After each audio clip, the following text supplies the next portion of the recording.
What's it like for you to go from being the OC last year, as a Grey Cup rematch, now to head coach on the opposite side of the field? What's that been like for you? I mean, to be quite honest with you, I'm trying not to think about that as much. It was a special time in my life last year, getting an opportunity to coach in Ottawa, be a first-time OC, and go on a magical run with that team. I mean, forever we'll think about it as one of the greatest memories I've had as a football coach.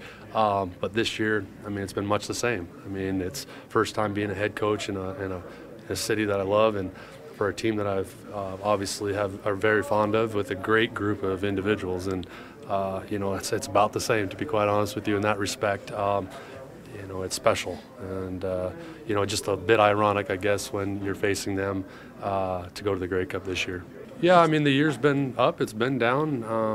It is what I thought it would be, to be quite honest with you. I thought it'd be a tough year for us, looking to repeat. I told the guys from the get-go this was going to be the toughest year they've ever had in football. To repeat as champs is very difficult, and to go into this organization with them having won it and taking over for it, I knew it'd be difficult, and I don't have any experience doing that.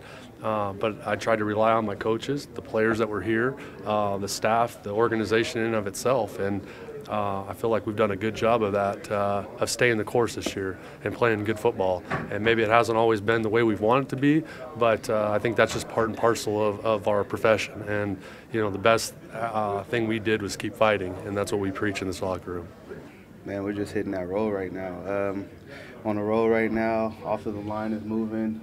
Can't cover our wide receivers, so you can't really stack the box as much. So it's going perfect for us right now, and we just can't wait to get out to Ottawa and prove a point. If we're rushing the ball well in the first half, I know those guys are going to spring open at some point. You just don't know when. Coach Moss always talks about coming down to the last 6 plays. You just don't know which ones they are. And I think that's when everybody else gets involved, and you never know who's going to get the rock or who's going to spring or make that next explosive play.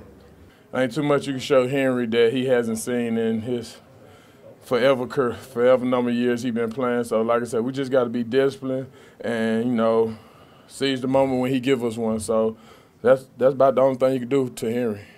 I mean, you want to be disciplined regardless, because like I said, the most disciplined team and, just going to win the game. You look at a team like Calgary, they commit very few penalties. How would I say this? The mistakes you make, they capitalize off of it. And when you playing playoff football, you just want to play mistake-free football, because, like I said, ain't too much you could do to surprise the team, offense or defense-wise. So you just got to stay disciplined in your assignment, because that one wrong mistake can be a play that send you home.